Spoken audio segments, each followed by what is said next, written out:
this time we'll have the MS4s come forward, where there's...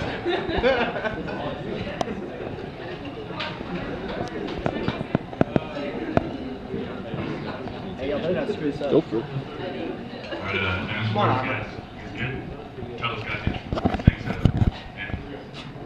Alright, basically, our skit is about pretty much everything we've learned over our time here in ROTC. You know, a couple key points we're going to bring up. Hopefully it'll be pretty funny. But, you know, as MS4s, we've been in ROTC for a long time. Some of us for 3 years now, or for exactly 3 years now, I guess it's a little bit 3 years, something like that. And we've learned a few things about how to operate in this environment, how to get away with a bunch of stuff, like how to slag a PT, or, you know, which category to ask for certain stuff. But there's certain things, you know, that we can't just tell you. You have to learn over your career at George Mason here, and there's just a lot of things you don't realize until you're in upper class. But we came up with a few examples of some things you figure out along your way. So let's just see what happens.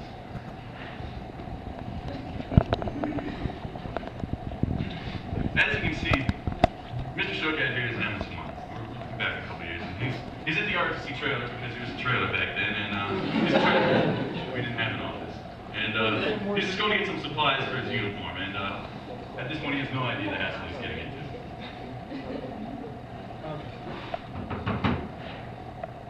My name is Cadet Showcat. I'm an MS1. My father told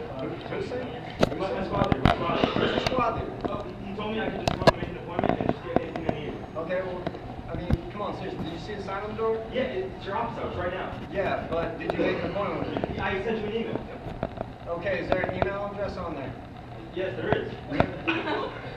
What else is there on there, Cadet? Telephone number. I called you. What's your name, Cadet? Cadet Showcat. I'm the next one. Okay, Showcat, what do you need? I need my LCD, get my rucksack, and a complete set of ACUs. What MS class are you in? MS1, sir. Yeah, we can't give you that. My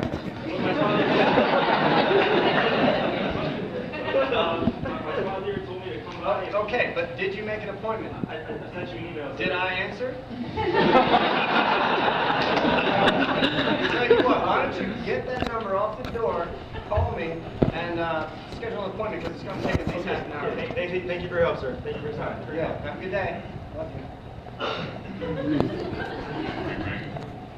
Ring, ring.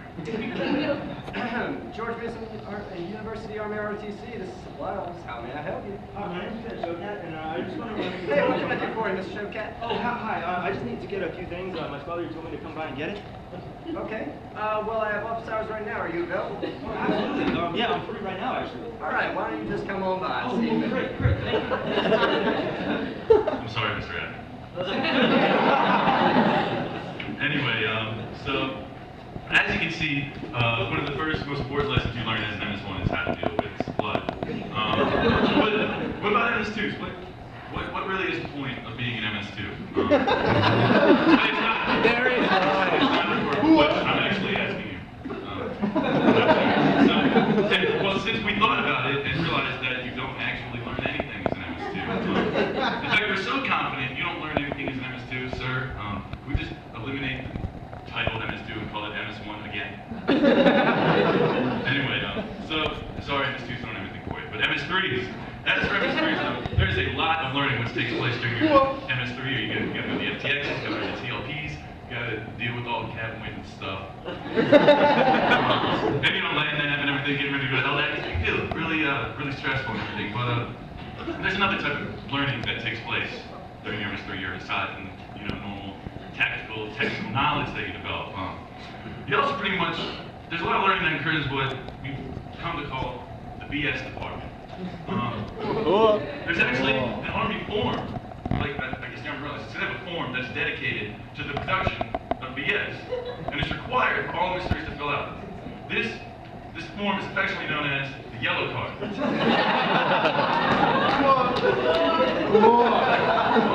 Let's see what happens when mysteries get all wrapped up in the yellow card.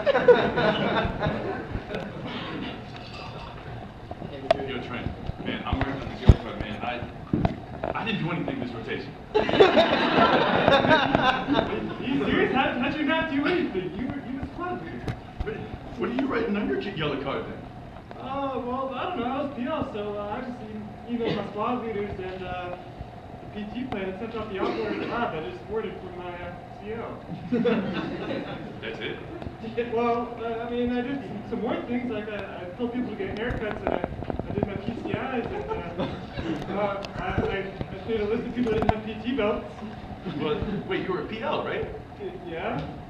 Well, then what did your platoon sergeant do? I don't know. Wasn't that platoon sergeant stuff? Yeah, but that's what my TAC told me to do. So, aren't you kind of screwing your buddy?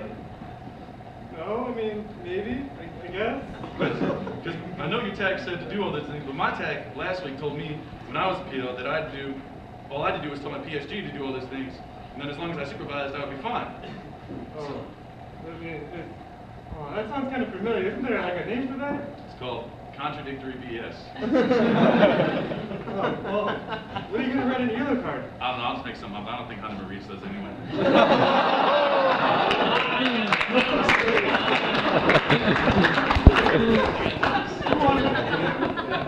So, in summary, obviously the most important thing we learned in MS3s was how to BS everything and how to dodge all the contradictory BS. But how have we incorporated that knowledge into our senior year?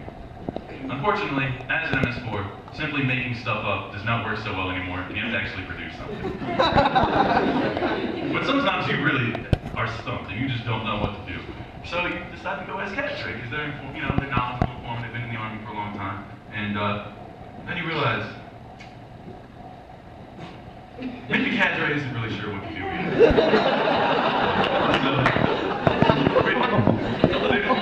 Let's just see how it goes. I got this PT session I gotta run. I'm not sure what I want to do. Do some light upper body and run around page circle. Okay, I think we'll go ask Sergeant Jones on some more tips.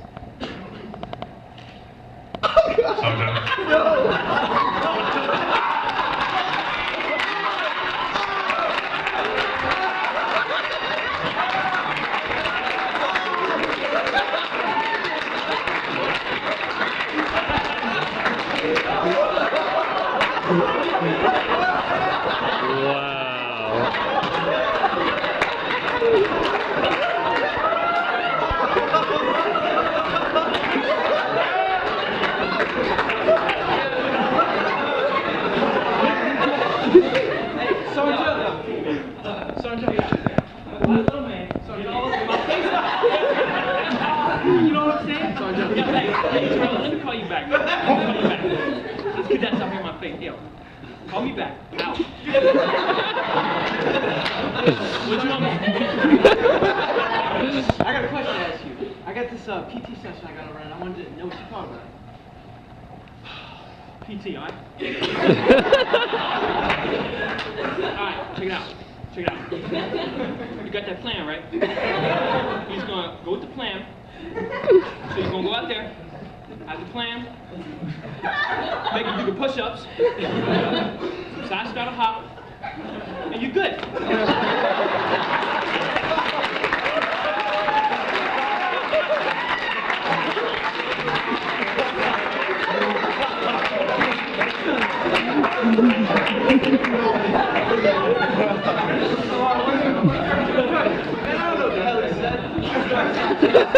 Hey, you should have started to use PTO I see last year, Chris. Give us some good advice. Okay.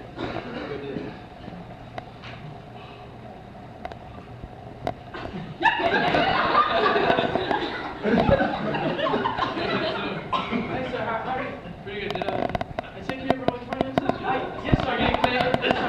You're getting paid? Last time that I'm coming up. You're not getting paid.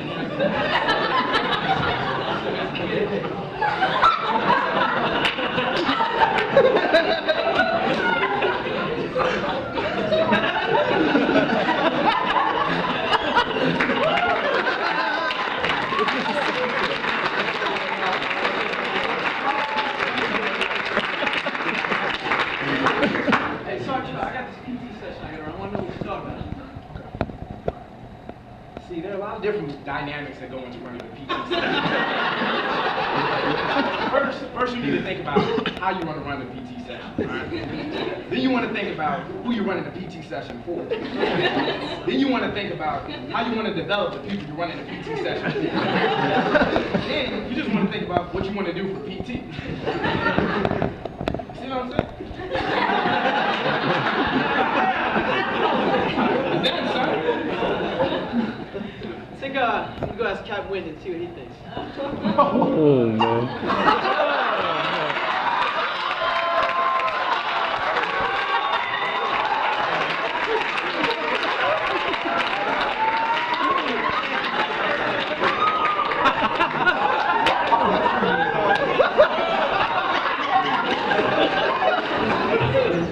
Sir, I guess it's PT session I gotta run. Wait, what did you branch again? Infantry, sir. Oh. Well, you see these spurs? You know what we used to say back in the cab if you didn't have these spurs? What's that, sir?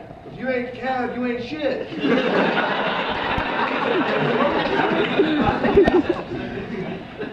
Alright, well, this is what you gotta do. First, you gotta mentally infiltrate your system. Then you just gotta drive that train of men. All right, sir. Something's brutal. What are you going to do for that PT? Pager, sir.